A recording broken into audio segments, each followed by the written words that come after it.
Assalamualaikum warahmatullahi wabarakatuh dan selamat pagi kepada anak murid cikgu.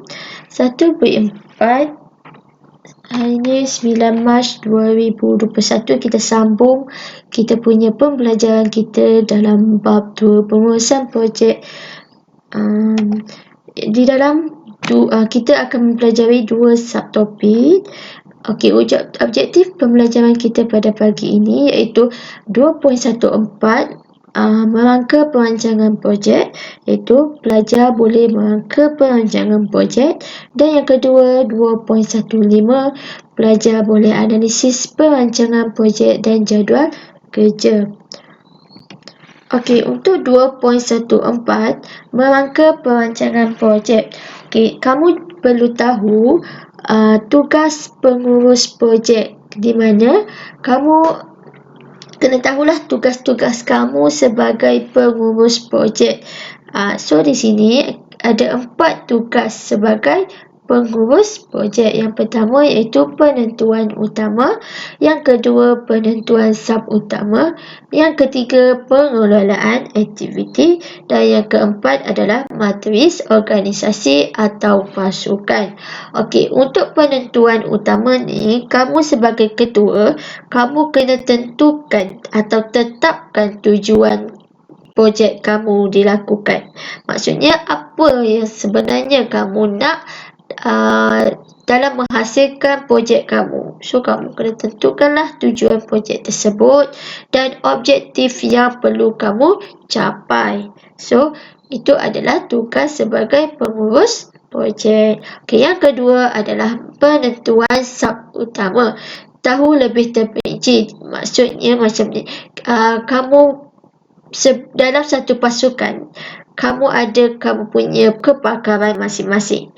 So, dalam tersebut, kamu kenalah bahagikan, maksudnya ikut kepakaran kamu. Sebagai contohnya, dalam satu pasukan, ada seorang yang akan ditugaskan atau mempunyai kepakaran dalam pembentukan projek tersebut, atau yang kedua pembangun mockup. So, setiap orang tu ada masing-masing dia punya peranan. Okey, yang kedua adalah pengelolaan aktiviti, di mana sebagai pengurus projek kamu kena tahu untuk nak handle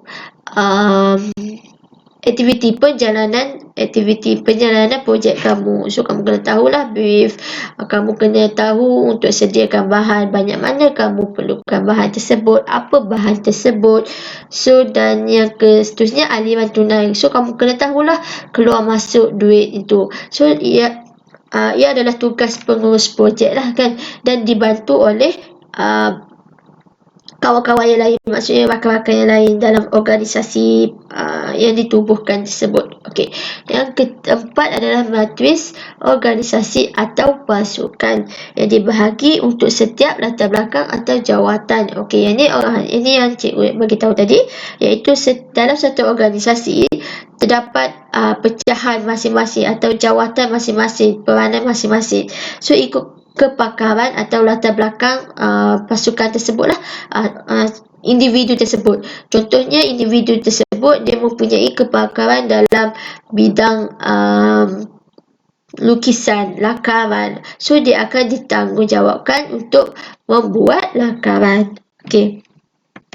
Okey, seterusnya adalah tujuan penjadualan, iaitu kita kena tahulah sebab apa kita kena buat jadual.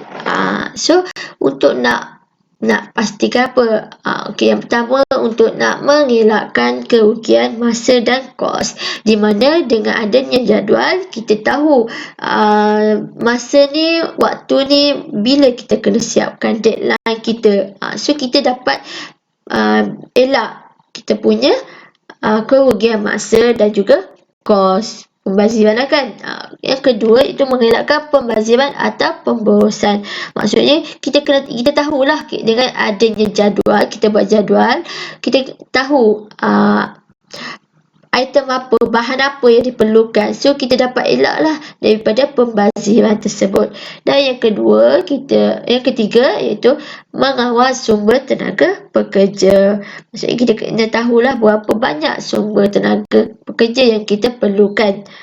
Yang keempat iaitu mengurus bahan mentah secara sistematik. So kita dapat tahu banyak mana kita perlukan bahan mentah tersebut. So kita dapatlah urus dia dengan baik dan sistematik.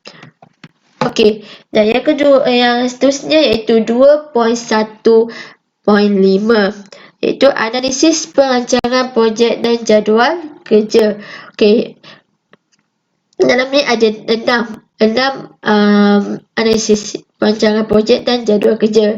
Iaitu yang pertama, tentukan aktiviti jadual. Maksudnya kita nak merancang tu kita kena tahulah jadual-jadual. Maksudnya kita kena buat jadual, aktiviti jadual. So skop kerja ditentukan mengikut struktur pecahan kerja.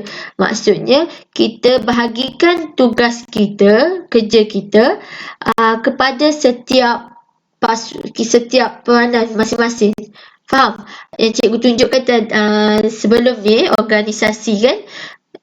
Satu organisasi mempunyai pengurus, setiausaha, bendahari, pembangun projek atau pembangun mock-up. Yang seterusnya iaitu pembangun bentuk. Maksudnya dia yang membuat bentuk tersebut lah, bentuk projek. So setiap orang tu pereka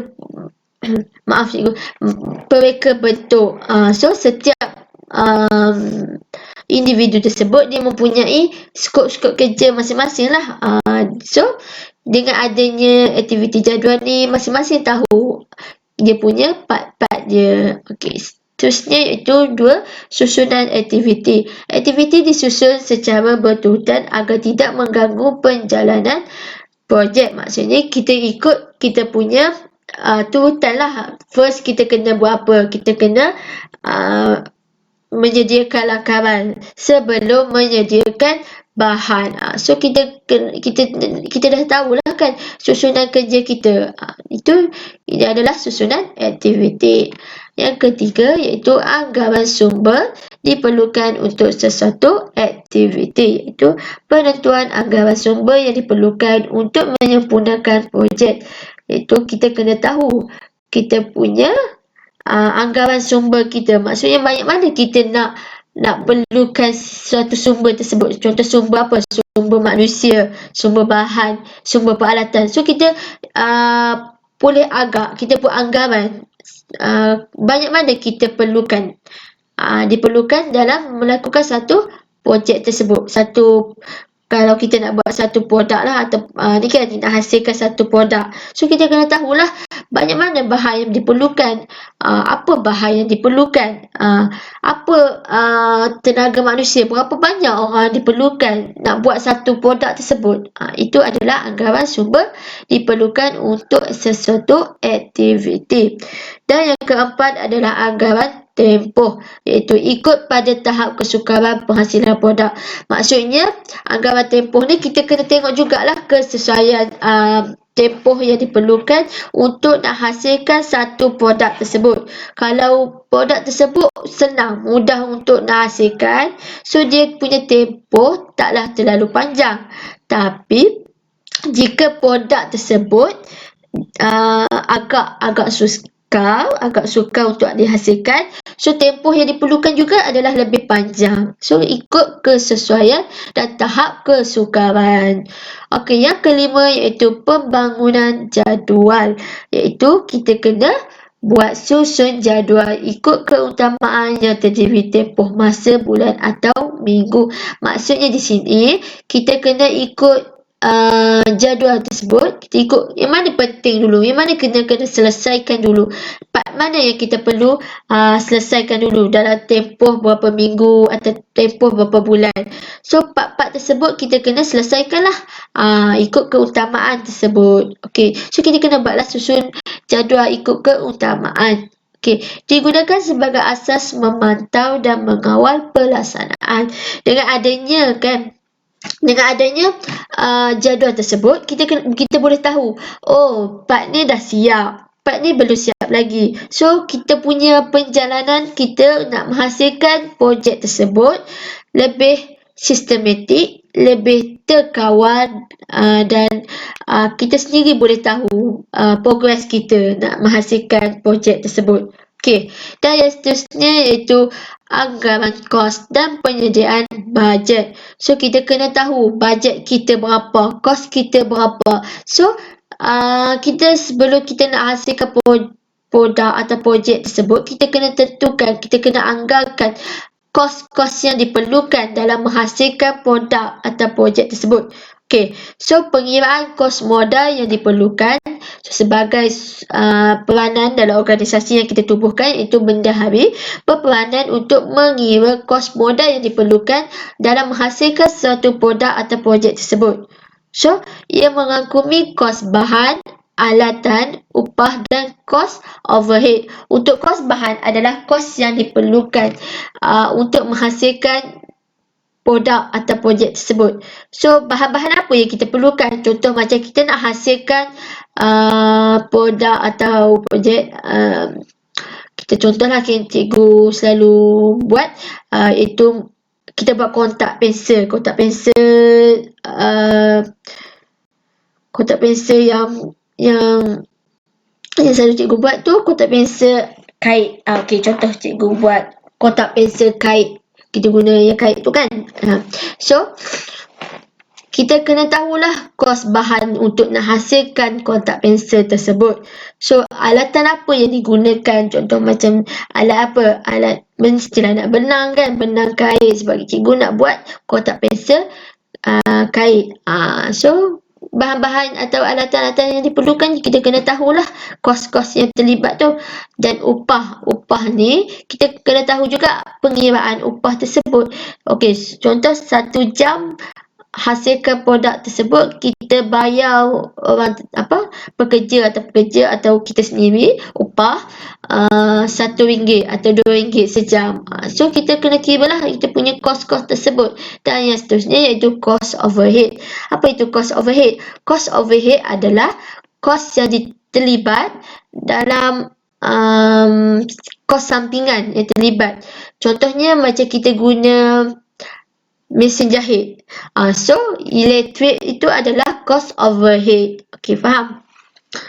Okey. So, itulah tajuk kita, subtopik kita.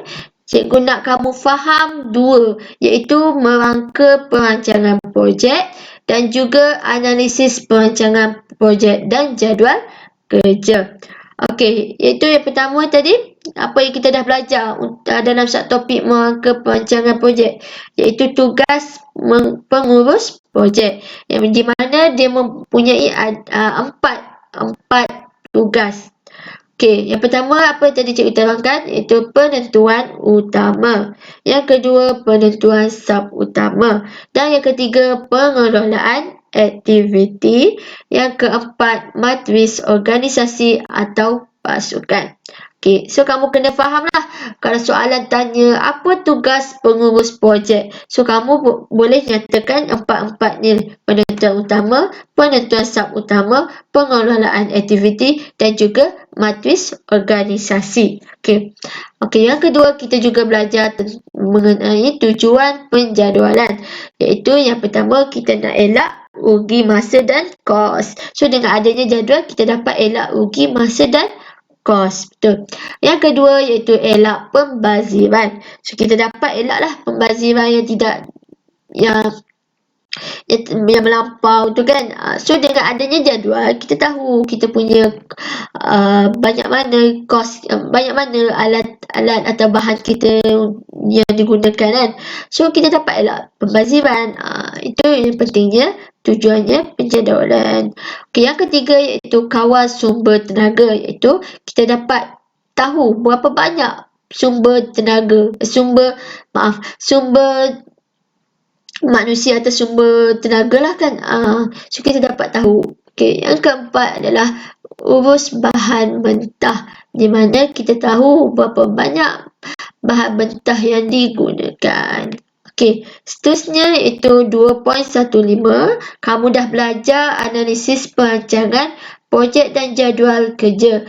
Okey, yang pertama iaitu tentukan jadual kerja. So, kamu kena tentukan jadual kerja, skop-skop kerja untuk membantu memastikan atau mengawal penjalanan penghasilan produk atau projek tersebut. Okey, yang kedua iaitu susunan aktiviti di mana kamu lakukan kamu susun aktiviti tersebut mengikut kesesuaian. Yang ketiga iaitu anggaran sumber diperlukan. So, kamu boleh buat anggaran sumber yang diperlukan. Yang keempat, anggaran tempoh masa di mana kamu boleh tentukan tempoh masa untuk hasilkan satu produk tersebut atau satu projek tersebut. Yang kelima iaitu pembangunan jadual. Iaitu kamu bangunkan jadual mengikut keutamaan. Dan yang terakhir iaitu anggaran kos dan penyediaan bajet. Okey, cikgu dah simpulkan untuk topik kita pada pagi ini. So, cikgu harap kamu semua faham dan cikgu akan lampirkan latihan pengukuhan untuk kamu lebih faham dan cikgu nak kamu siapkan latihan pengukuhan tersebut dan hantar pada hari ini juga sebelum kelas kita esok hari. Boleh? So, cikgu harap kamu semua bagi kerjasama dan buat. Kalau ada masalah, tolong bagi tahu. Okey? Dan sekian, terima kasih.